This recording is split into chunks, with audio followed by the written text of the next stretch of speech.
Hey guys, I hope you're doing great. It's been a long while since I haven't been on Forest Tech with a new video, but I was busy traveling around with my professional clients and this beautiful beast, and it's been a roller coaster. So it's a new year, a new decade, and we've come up with a new series called the Techade. I'm going to start up with something which is pretty damn expensive.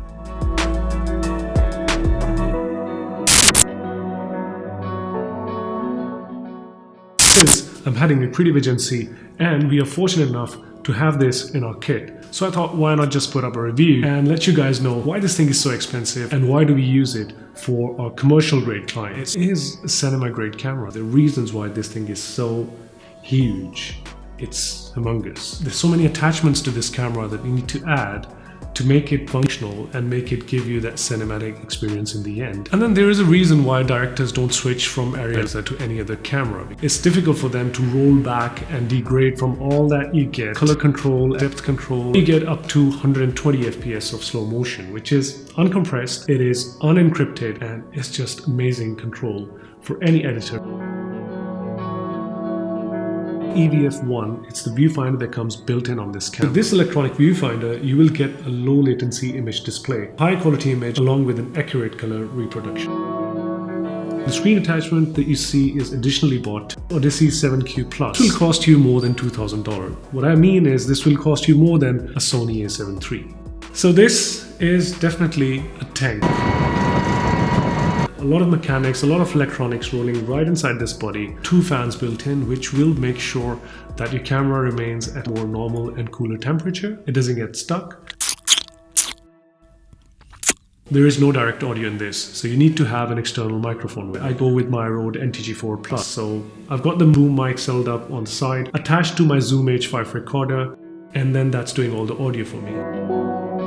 As far as the controls is concerned, if you have had any experience as a professional filmmaker, if you've made films on a DSLR or maybe a mirrorless, and you're familiar with the basic controls of how the camera works, maybe like shutter speed or exposure or whatnot, pretty much the same thing with this. You just need to spend like maybe 25 minutes and that's about it. It'd be more easier to control this camera compared to the regular mirrorless or DSLRs available in the market. They've got their controls packed inside that small body to just scroll through their menus, really access a simple control. Whereas on the Arri Alexa, you've got buttons specified, one touch of a button and you get straight into that option. If you talk about the body's like you get this Arri Alexa of somewhere between $15,000 to $20,000. The battery you see right here is an IDX V-mount battery. It's about 190 watt-hour battery, which will give you somewhere around 2 hours of time. So the electronic EVF1 viewfinder that comes on this thing is around $1,500 to $2,000, somewhere around there. The Alexa Mini comes with the ND filters pre-built in, whereas with this camera, we have to buy external filters, which will cost you somewhere starting from $500 once again. Companies like Schneider make them, and that's what we use. You can get like maybe a $600 phone that comes with 4K recording. This camera cannot record 4K. So why do we still use it? Show off. This camera has so much color depth, so much information that it's capable of storing. All the best cinematographers, directors, they opt for Arri Alexa. Think about Roger Deakins. Most of his movies are shot on Arri Alexa. Top tier commercials, top tier music videos, first choice, Arri Alexa. But once you get in touch with this thing and you know what this thing is capable of delivering in terms of color control, in terms of clarity, it's just unexplainable. So you have the power to use both the sensor, you have the 4:3 and you have the 16:9, depending upon what your filmmaking needs are.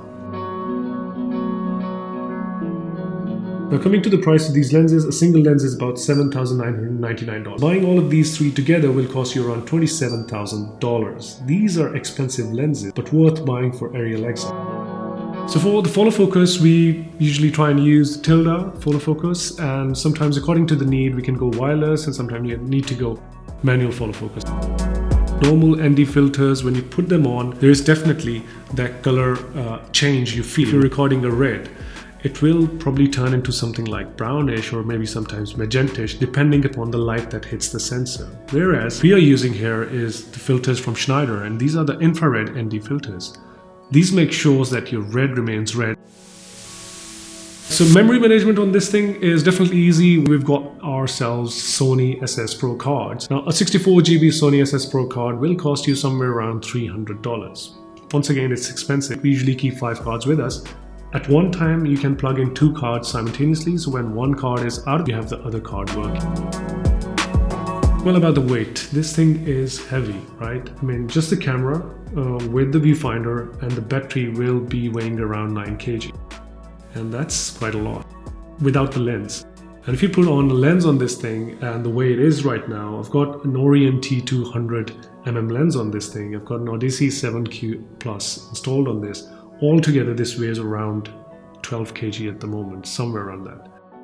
So it's just about getting used to carrying that weight around. It's not as easy as DSLR mirrorless, that's for sure. So guys, that was really about the Arri Alexa XT. Just a quick wrap up of why it is expensive, how we use it. If you guys are intending for us to make more reviews about it, give you more detailed insight into how we record data from this, how we do the post with it, we can make videos on that as well. Just share your comments down in the section below.